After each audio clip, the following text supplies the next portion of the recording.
छात्रों, आज हम आपके समक्ष समकालीन हिंदी कविता के महत्वपूर्ण हस्ताक्षर सुदामा पांडे धूमिल की कविता मोचीराम को लेकर प्रस्तुत हुए हैं। सुदामा पांडे धूमिल उपनाम से हिंदी साहित्य में जाने जाते हैं। आपके द्वारा संसद से सड़क तक कल सुनना मुझे तथा सुदामा पांडे का प्रजातंत्र 3 प्रमुख काव्य संग्रह प्रकाशित हुए हैं। साठोत्तरी हिंदी कविता में या समकालीन हिंदी कविता में धूमिल का नाम विशेष रूप से लिया जाता है। उनकी कविताएं प्रखर, तेजस्वी तथा क्रांति धर्मी दिखाई देती हैं। धूमिल ने विशेष रूप से राजनैतिक एवं जन सामान्य की समस्याओं को लेकर कविताएं लिखी हैं। आपकी कविताओं में मोचीराम नामक कविता एक महत्वपूर्ण कविता मानी जाती है।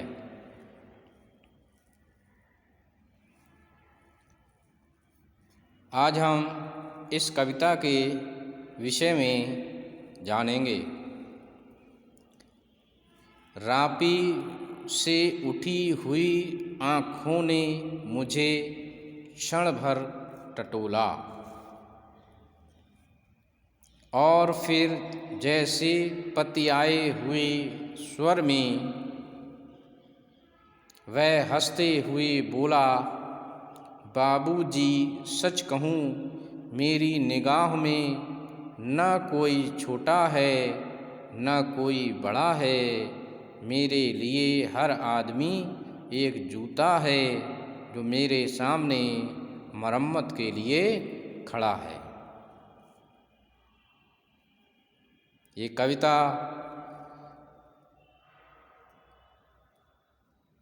धूमिल की प्रतिनिधि कविताओं में शुमार है। इन काव्य पंक्तियों में कवि ने मोचीराम के माध्यम से व्यंग के साथ मनुष्य की तथा समाज की यथार्थ मानसिकता को व्यक्त किया है। कवि अपने और काव्य नायक मोचीराम के मध्य साधारण वार्तालाप से कविता प्रारंभ करता है। मोचीराम के द्वारा वह अपनी विचारधारा प्रस्तुत करता है। कवि कहता है कि मोचीराम रापी से जूते की मरम्मत का काम कर रहा था। रापी चमड़ा काटने तथा छीलने का एक विशेष औजार होता है जिसका प्रयोग प्रत्येक मोची करता है। जैसे ही मैं उसके पास पहुंचा तथा मैंने उससे अपने जूतों की मरम्मत के लिए कहा तो उसने रापी से अपनी आँखें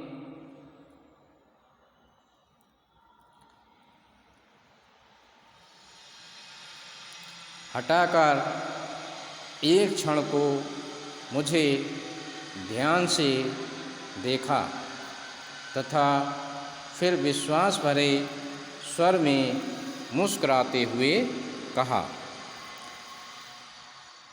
कि और जैसे पतियाते हुए स्वर में अर्थात विश्वास भरे स्वर में उसने मेरी ओर देखा और उस मोचीराम ने मुझसे कहा कि बाबूजी, सच तो ये है कि मेरी दृष्टि में न कोई आदमी छोटा है और न कोई बड़ा है। मेरी दृष्टि में तो प्रत्येक व्यक्ति एक जोड़ी जूते के समान है, जो मेरे सामने अपने जूतों की मरम्मत कराने के लिए खड़ा हुआ है।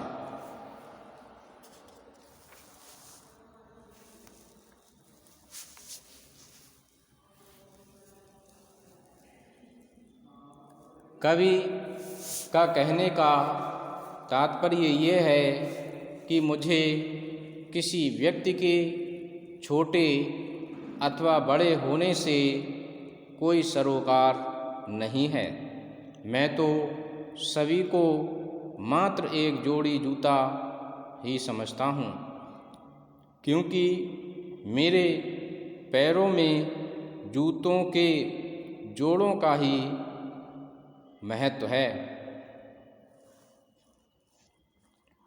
क्योंकि मोचीराम उन जूतों के माध्यम से उनकी मरम्मत करके ही वह अपना गुजारा करता है। अतः प्रत्येक मरम्मत कराने वाले व्यक्ति का मूल मेरी दृष्टि में एक जोड़ी जूते से अधिक नहीं है।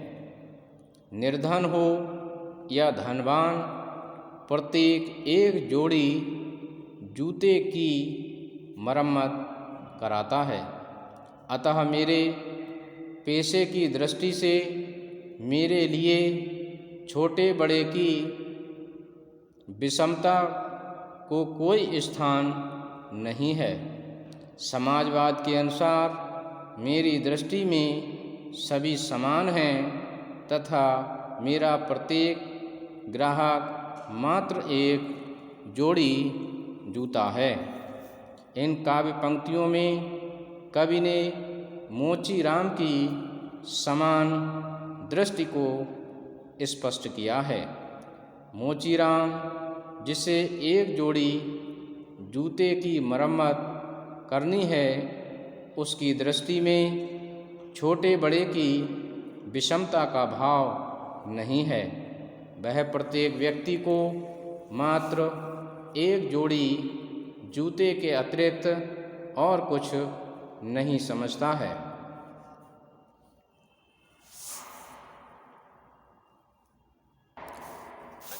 कवि आगे लिखता है कि और असल बात तो ये है कि वह चाहे जो है, जैसा है, जहाँ कहीं है, आजकल कोई आदमी जूते की नाप से बाहर नहीं है।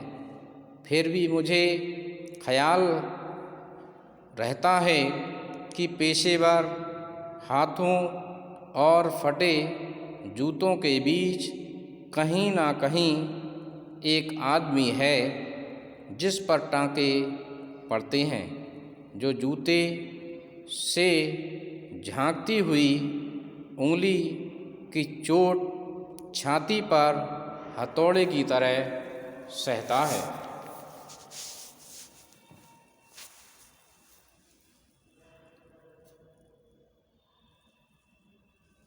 मोचीराम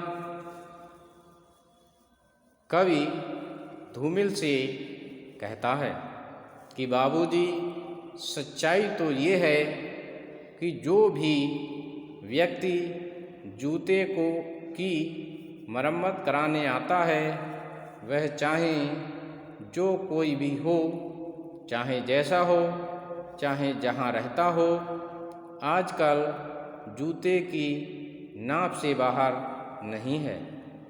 अर्थात वर्तमान काल में मनुष्य की मानसिकता तथा स्थिति वास्तव में एक जूते की नाप के समान है। सभी जूते की नाप में ही समाये रहते हैं। छोटे बड़े सभी के जूतों का नाप समान है, क्योंकि मरम्मत के पैसे जूतों की जोड़ी के हिसाब से लिए जाते हैं।